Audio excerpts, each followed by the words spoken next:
వారిలో ఉన్న కవి కావచ్చు, గాయకుడు కావచ్చు, పోరాట యోధుడు కావచ్చు, ఈ సమాజానికి స్ఫూర్తి ఇచ్చిన నాయకుడిగా వారి పేరు మీద ఒక అవార్డు ఉంటే సంవత్సరానికి ఒకసారి వారిని గుర్తు చేసుకోవడానికి, కీర్తించుకోవడానికి గద్దర్ అవార్డులను ప్రకటించి ఖచ్చితంగా అమలు చేయాలి, ఆ బాధ్యత మీరు తీసుకోండి అని చెప్పి మా ఉప ముఖ్యమంత్రి మిత్రుడు బట్టి విక్రమార్క గారికి నేను బాధ్యత అప్పచెప్తాను.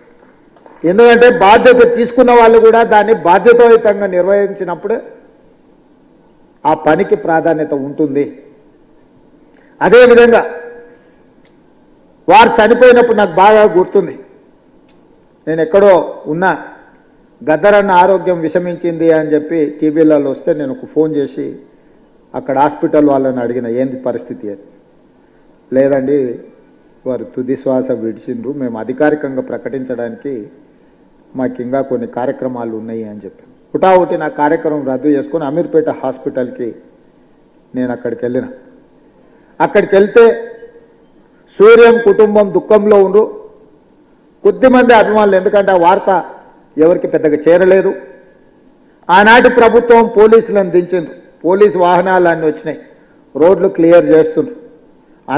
అన్న శవాన్ని అంబులెన్స్లో తీసుకెళ్ళి వాళ్ళ ఇంటి దగ్గర పెట్టి సాయంత్రానికంతా వారి దహన సంస్కారాలు పూర్తి చేసి, గద్దరన్న పుట్టిండు, గద్దరన్న గలం విప్పిండు, గద్దరన్న పోరాటం చేసిండు, గద్దరన్న ఈ సమాజానికి ఎంతో సేవ చేసిండు, గద్దరన్న మరణం ఈ సమాజానికి తీరని లోటని సమాజానికి చేరకుండానే ఈ కార్యక్రమాన్ని పూర్తి చేసి చేతులు దులుపుకోవాలన్న ఆలోచన ఆ రోజు చేసింది. నేను సూర్యంతో మాట్లాడినా, ఏం జరుగుతుంది సూర్యమని. అన్న నాకైతే ఏం ఆలోచన వస్తలేదు, నాకేం తడతలేదు, మీరు ఎట్లా చెప్తే అట్లా అన్న.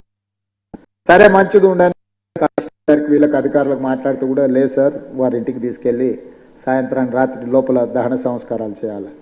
అప్పుడు నిర్ణయించుకొని సూర్యంకి చెప్పి, లేదు గద్దరన్న ఒంటరి కాదు, గద్దరన్న ఒక్కడు కాదు, గద్దరన్నకు మనం అందరం ఉన్నాం, గద్దరన్న ఈ తెలంగాణ సమాజం 4 కోట్ల ప్రజలకు సందర్శనార్థం. ఎన్టీ రామారావు గారు చనిపోయినప్పుడు ఎల్బీ స్టేడియంలో ప్రజల సందర్శనార్థం పెట్టినప్పుడు, గద్దరన్న మరణించినప్పుడు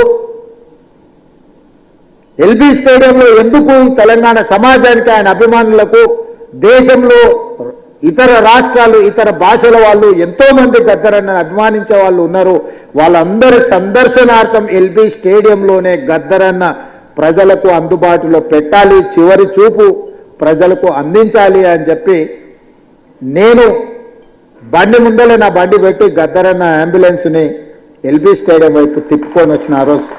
ఇక్కడనే వేదిక మీద మా మిత్రుడు, కాలేజీ సహచరుడు పృథ్వీ ఉన్నాడు, దయాకర్ ఉన్నాడు. నేను చెప్పిన, పృథ్వీ ఏదేం జరిగినా గద్దరన్న ప్రజల సందర్శనార్థం ఎల్బీ స్టేడియంలో మనం పెట్టాల్సిందే, ఆ గేట్లు తెరవాల్సిందే అని. ప్రభుత్వం గేట్లకు తాళాలు వేసి పెట్టింది లోపలికి వెళ్లకుండా. నేను కమిషనర్ గారికి చెప్పిన, గౌరవంగా మీరు తెరిస్తే మీ గౌరవం ఉంటుంది, లేకుంటే గేట్లు బద్దలైతాయి, అనవసరంగా దీన్ని రాద్ధాంతం చేయకండి అని చెప్పిన. నేను ఆ రోజు పార్టీ అధ్యక్షుడిని, నేను ఆ రోజు పార్లమెంట్ సభ్యుని, ప్రజాప్రతినిధిగా నేను చెప్తున్నా, ప్రజల యొక్క అభిప్రాయం చెప్తున్నా, మీరు గౌరవించాల్సిందే. వాళ్ళు మీన మేషాలు లెక్క పెడుతుంటే ఆ తాళాలు తెరిపించి అంజన్ కుమార్ యాదవ్ అందరినీ, సిటీలో ఉండే శ్రేణులు అందరినీ కూడా అక్కడికి పిలిపించి తెరిపించి అక్కడికి అంబులెన్స్ తీసుకెళ్ళి అక్కడ పెట్టి అక్కడనే టెంట్ వేసినాం, అక్కడనే కూర్చేసినాం, అక్కడనే బెంచ్ తీసుకొచ్చినాం, అక్కడనే ఏర్పాట్లు అన్ని అప్పటికప్పుడు చేసి గద్దరన్నని అక్కడ పెట్టి రాత్రి మొత్తం మేమందరం అక్కడ నిలబడి, తెల్లారి ప్రజలందరూ లక్షలాది మంది వచ్చి గద్దరన్నను చివరి చూపు చూసి ఆయనతోని వాళ్ళకున్న అనుబంధాన్ని, మధుర స్మృతులను గుర్తు చేయడమే కాకుండా కవులు, ఆయన స్ఫూర్తితోని కవులు, కళాకారులుగా, గాయకులుగా రాణించిన వాళ్ళందరూ ఆయనకు నివాళులు అర్పించడానికి వాళ్ళు పాడిన పాట, అక్కడి నుంచి మేము పాదయాత్రలో వారి చివరి శవయాత్రలో మేమందరం నడుచుకుంటూ పాల్గొని, ఒక వీరుడు మరణించిన ఆ స్ఫూర్తి మనలో ఉంటుంది అని చెప్పి ఆ రోజు వేలాది లక్షలాది మంది ఆ చివరి అంతిమయాత్రలో పాల్గొని గద్దరన్న దహన సంస్కారాలు నిర్వహించారు. ఒక గొప్ప వ్యక్తి సమాజానికి స్ఫూర్తినిచ్చి లక్షలాది మంది యువకులను సమాజాన్ని పట్టి పీడిస్తున్న సమస్యల మీద పోరాటాన్ని అందించిన, స్ఫూర్తినిచ్చిన గొప్ప సిద్ధాంతకర్తగానే గద్దరన్నను చూడాలి. ఆ సిద్ధాంతం నాకు నచ్చిందా నచ్చలేదా, సిద్ధాంతంతో నేను విభేదించినా లేకపోతే అనుకూలించిన అనే చర్చ